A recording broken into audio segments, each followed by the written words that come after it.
Dr. White, I'd be happy in the cross-examination to answer your challenge. Show me one place in the Bible where this preposition, actually he got it wrong, of course, because heos is not a preposition but a conjunction. The reason Matthew uses a conjunction here, not a preposition, is because it's followed. Prepositions take a noun. Conjunctions take a verbal clause in their wake, and that's exactly what we see not only here. That's why he uses heos who, but many places in the New Testament where heos who is used and indicates that there's no change after it. So to say that they had no relations with each other until they gave birth to Jesus does not mean grammatically that they had to have relations after that point. I can prove that simply from other references in the Bible itself. Now the next thing that he went to was Luke chapter 2, verse 7. This proves it because the simple, straightforward, natural meaning of prototokos, firstborn, means that others are going to follow. That is absolutely false, ladies and gentlemen. You can go right to the very consecration ceremony for the consecration of the firstborn in Exodus 13 and see that once parents had a child, they were required to acknowledge it as the firstborn and consecrate it to God and name it as the firstborn. And they didn't say, hey, Bernie, what are you doing? We have to wait till we have a second, a third, and then we can call this the firstborn. On the contrary, it can be called firstborn even if it's the only born. You can read in a Protestant lexicon again, look up the word prototokos, and you will see that in 1922 we found corroboration of this in a tombstone indicating that this young woman had died. It says, here lies Rachel, who died giving birth to her firstborn son. Exact same words, ladies and gentlemen. Surely in this case the firstborn was not followed by other children.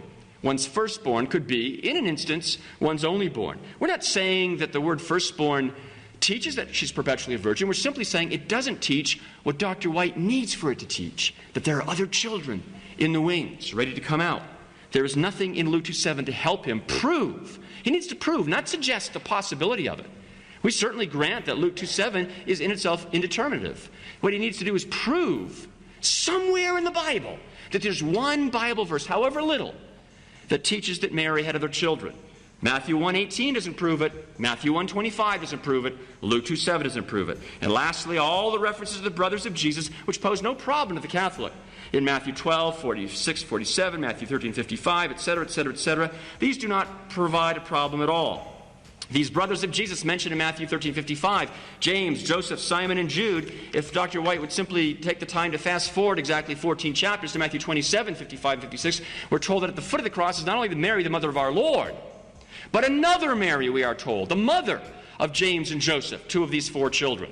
In fact, she is identified in John 19:25 and 26 as the wife of another man, not Joseph, not the widow who was once married to Joseph, but this Mary is the wife of, it says the other Mary is the wife of Cleopas. And it mentions that this other Mary is the sister, here the word is Adelphi, of Mary.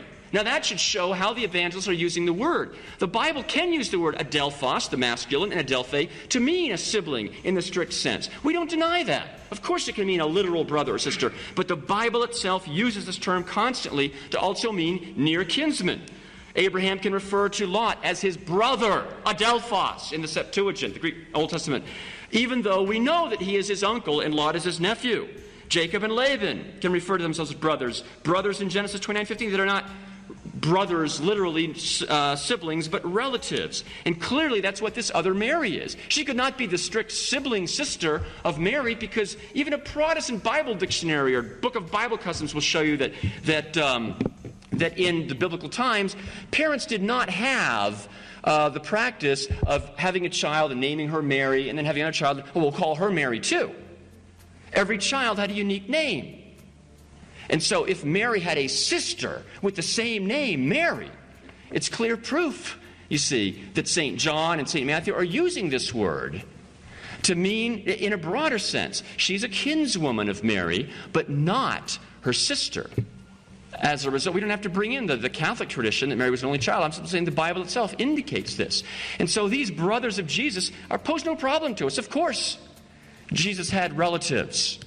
He had kinsmen, but they are never spoken of as the children of Mary. Jesus is called Huios Maria, the son of Mary. These children, James, Joseph, and Simon, and Jude, and the others, and the sisters, are never called the children of Mary. A glaring omission for Dr. White's particular problem tonight. We will now have questions between our speakers. We will start with Dr. White's questions for Mr. Matitix.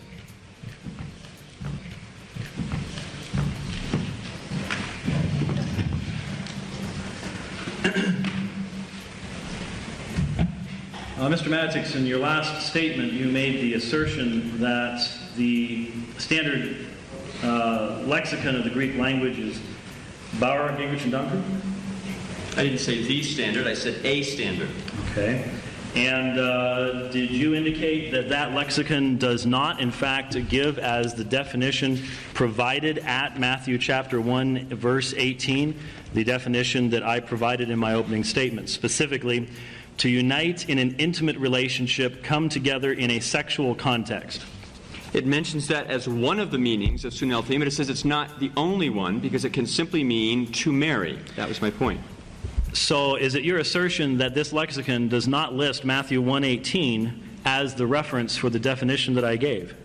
No, that's not my point. You're again misrepresenting me as you have on other occasions. Are you not aware, sir, that Bauer, Gingrich, and Donker is out of date? It's now Bauer, Donker, Arndt, and Gingrich went through the edition change, and I'm quoting the third. You may be quoting the second. That's the same holds true in the third. Okay.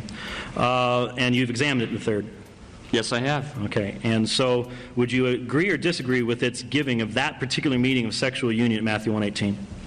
It mentions it as one of the meanings of the verb, but it says one can never conclude that the idea of sexual union is necessitated by the use of the verb sunelthein. And it says that about Matthew 1:18? Yes. Oh, okay. You mentioned the idea of the relationship of the brothers to Christ, Simon, Joseph, Judas, etc. You gave us an example of this, the Matthew 27 passages. You are aware, of course, that there are many scholars, including D.A. Carson and others, who have recognized that there are 4 women in Matthew 27? Yes. Have you developed a refutation of that since that was presented to you a number of years ago by Dr. Svensson? What I'm willing to refute is the nonsense that the Mary, who's the mother of James, Joseph, and Simon and Jude, Matthew 13, is not the Mary who has the mother of a James and Joseph in Matthew 27. I think it's extremely stretching the point to say that there were 2 women, both named Mary, mentioned as sisters, who also had 2 children named James and Joseph. I think that's a coincidence, beyond possibility. Mr. Matitix, are you not aware that those who see 4 Marys do not even begin to suggest what you just suggested? That is, that they do not believe that there are 2 women who are sisters who are